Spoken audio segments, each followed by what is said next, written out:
it is very, very hard for us to get a lot of things right. So how do we reduce this? Because disaster is one of the things that is common right now. A lot of people are down due to recent demolition in the water assets.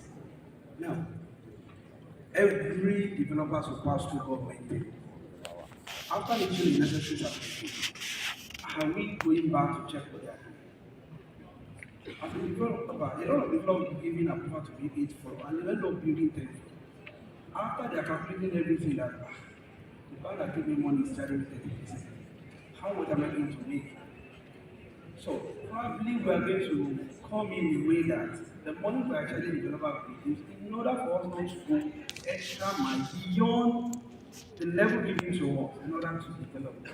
That's number one. Two, the second thing I think government should do is setting up an academic partner between radar association and government. Is to enforce them. We can look at that as well. They can enforce them in order to function whoever that is going against rules and regulations that govern all this building. Like I said, we have local government. Their unit will be in local government in order to monitor some environment. If Lateral is an outside, they might find it difficult to cover the entire environment. But they can have a unit in every local government SCD. And that one will be very close to whoever that is building and give monthly report of what is going on. By limiting them in an outside, they might not really be effective. And at the same time, our gas says something here, our lamps that too. Why they are checking the private sector, they should be checking them because they are not giving approval to build. Are they actually giving the necessary approval to the right building to be erected before we get to financial disaster? So I think the enforcement should come in. They should enforce the Lasera in order to expand their strength down to the local government level to have more people on board to checkmate what we are doing as industry. And also, if there is a way we can reduce some charges when it comes to the building, getting approval, necessary paper, and at the same time, before you can become a developer in the state, such person is supposed to have a certificate from Lazera. You can't just make money in Alaba or Oshu and just come to Ghana and become a developer. You can't do this thing outside the country. It's only in Lagos State. We have more than 1 million developers that doesn't even know what is the size of the block. Because he makes money somewhere and he just decide to join developing.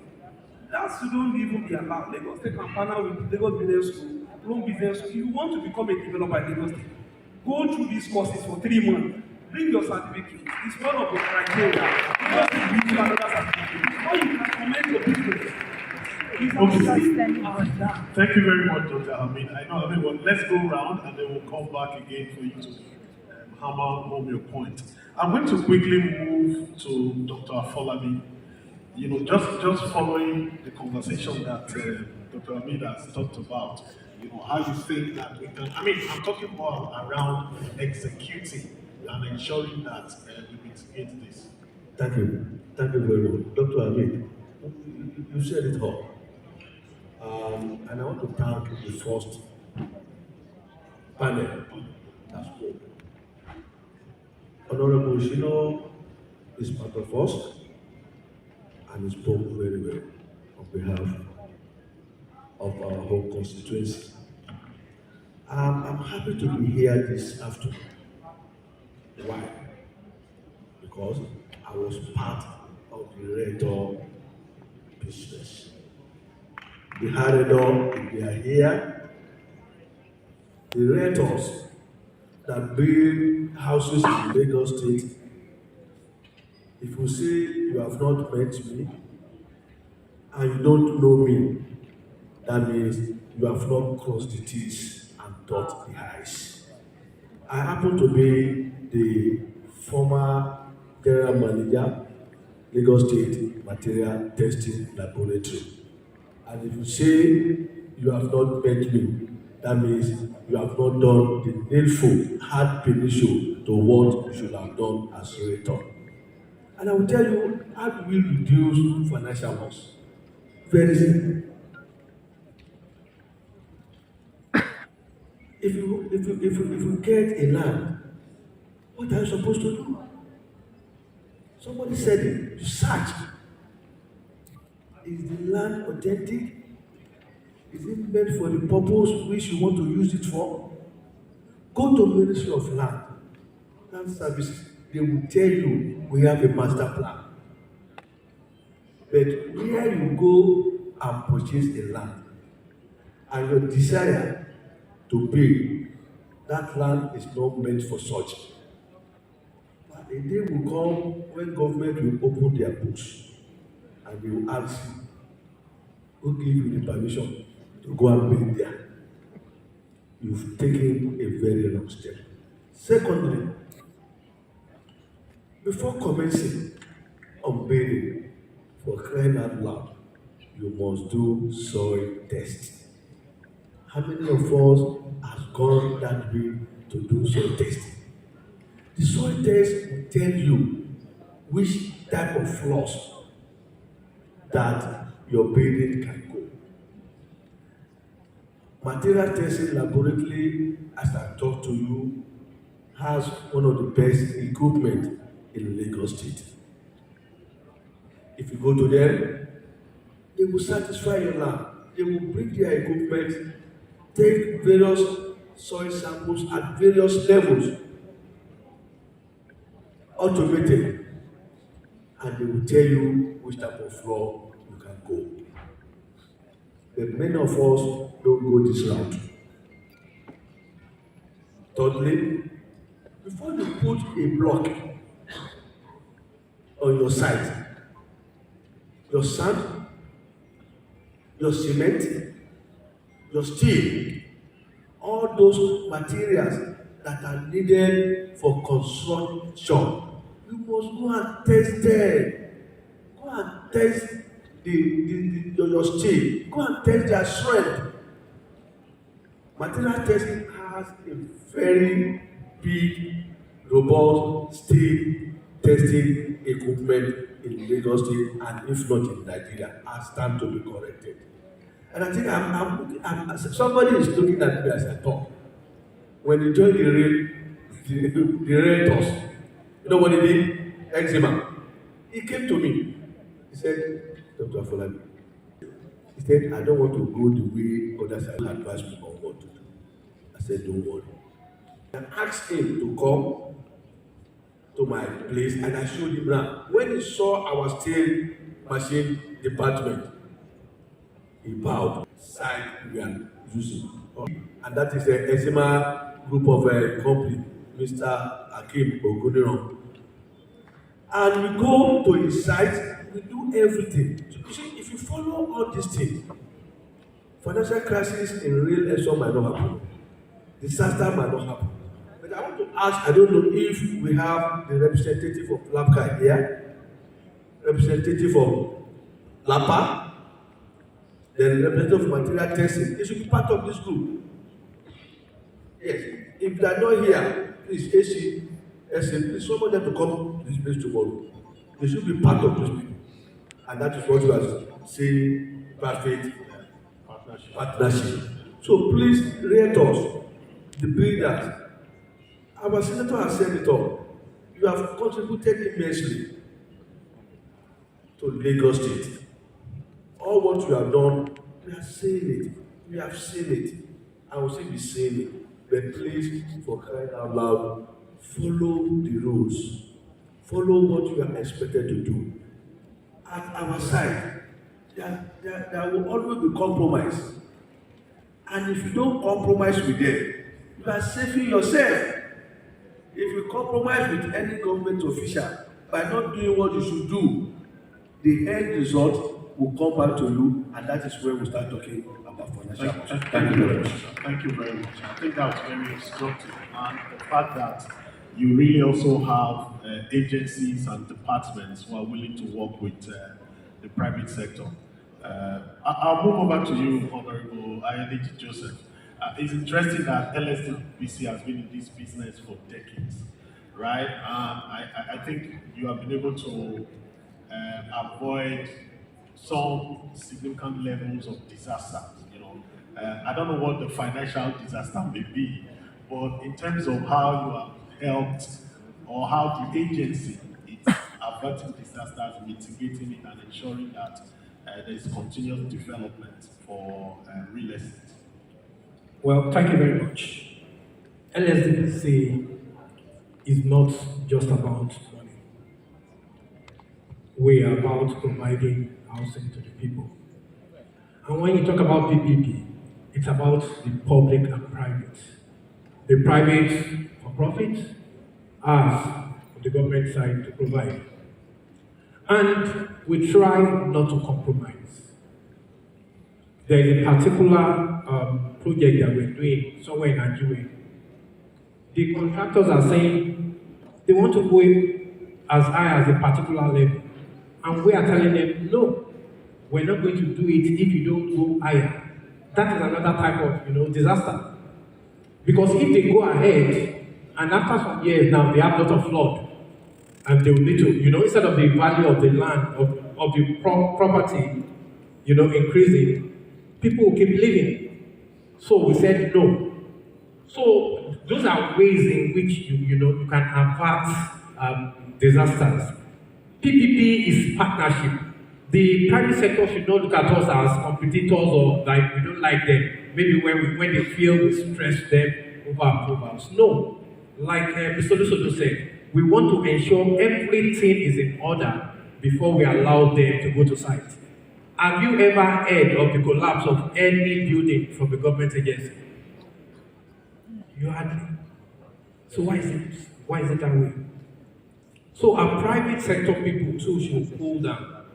It shouldn't just be about profit that you want to make, but make sure you do something that people will never forget. Those that built those houses that collapsed, I doubt anybody will want to buy houses from them. So let's take our time, and be patient. Even in America, in UK that we talk about, it's not the same day that you put in your approval, that you put in your application and you get your approval. So please, let's go. Thank you. All right, thank you very much, MD. So I'll move over to Barrister Akintoye Adeoye, who also is the incoming president for Real Estate Developers Association of Nigeria. So follow on the conversation, Barrister Adeoye, how can your organization, talking about the entire development or the developers in the country, how can you begin to partner such that we can reduce this level of disasters? Thank you so much, and thank you for having me. I would like to start from the area of legal regulatory framework. And I want to commend Lagos State for having a very robust legal and regulatory framework. But I would like to say that we all know that ignorance of the law is not an excuse for anyone. Be that as it may, the robustness of the legal framework established by the state government under the custody of different departments that have been set up to handle such portfolios. I think that in the area of communication and engagement, rather have to engage more with governments. I want to give you an example. One of our members, he has CFO, he has layout approval, he has building approval for his projects. And recently, about, I think, close to 60 or 70 buildings marked for demolition in his estate. And his offense is having obtained building approval, governor consent, layout approval, he did not get drainage clearance.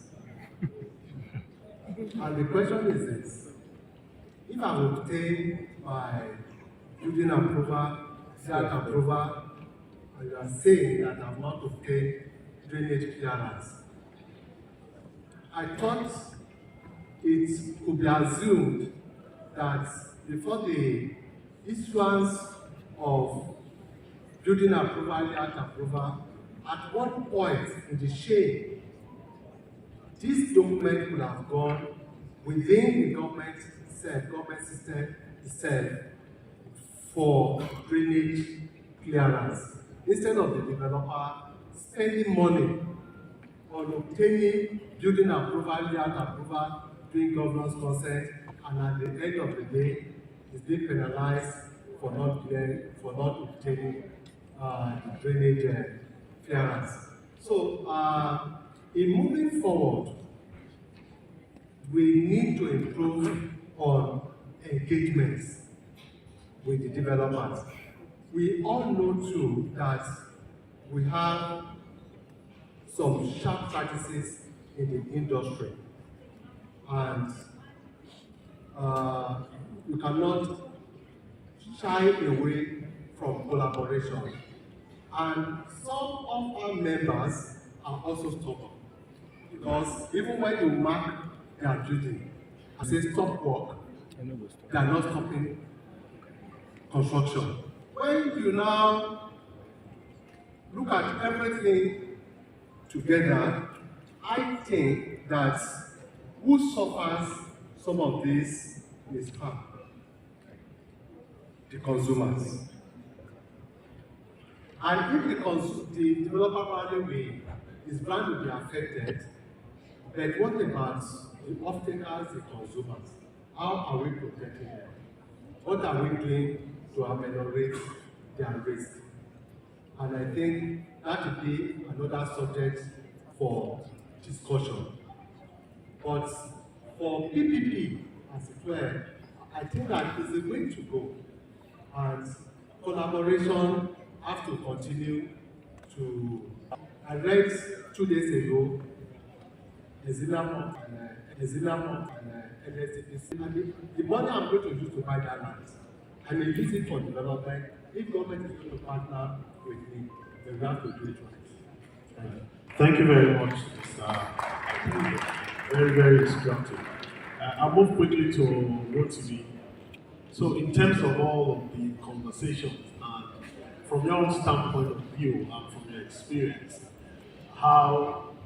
what should private sector and government be doing? Okay, thank you so much. Some all existing protocols.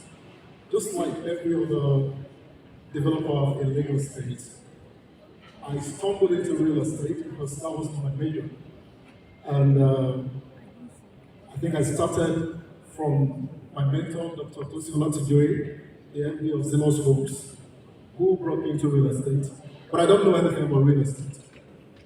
So if I go ahead to start constructing houses, then I'm going to create a lot of disasters. So from MKH point of view, I think most of us who are claim developers today may or do not know anything about construction. And so if we then bring enforcement in place, I think that's a misplacement of priority. I think the order of priority should be more advocacy. So we want to appreciate Lasera so much for creating more of it, because real estate in Nigeria is already a disaster that we need to amend or correct. Globally, when you tell clients to come and buy properties in Lagos or anywhere, they tell you so much risk. But if we can go around Lasera is taking us now, create much of advocacy and education, then the acclaimed developers will become more aware of what to do and what not to do. And I also want to say that the fact that you have money to invest in properties, you have to define your role. A developer is different from a building contractor. A building contractor went to school to study to become an engineer in whatever field. A developer may be an investor. And so the fact that you have money to invest in real estate doesn't make you an engineer who can monitor a construction project. And that's where most of the mistakes come from. I think earlier this year, some of the things we have done as an organization was to seek more education. And In June, we were in South Korea for 2 weeks, Nigeria, Korea Real Estate Exchange Study Week. And we saw how real estate is simplified. I mean, the Korean government and the private developers boasting of building over 1,000 skyscrapers in 9 years. 1,000 skyscrapers. Until today, we don't have any issue of collapse or whatever. So how did they make this work? It started from regulation, number one. Then number two, it started from planning. Just like the example our incoming chairman gave. If we don't plan, especially from the government now, every land in Lagos State has been marked. So the planning must precede whatever approval. And that's what the people need to learn also. I need to know where drainages should be and where it is not. I need to know where the coastal road is falling into or where it's not. And so once we have regulation, number one, and two, planning, and number three, a structure that enforces that planning and regulation is working, then funding and marketing or selling will become simplified. And that is what, I deduce from the whole learning from South Korea. They have a MOLIT, which is a ministry in charge of land. Then they have the HOG, which is a ministry in charge of bringing together developers to obtake landmass of projects. And then they bring in all the government regulators to make sure that the marked area is developed with a timeline and proper monitoring. So I think if we can also invite such structure in Nigeria, it will be simple for us to develop and to sell our properties, because Lagos is a big hub.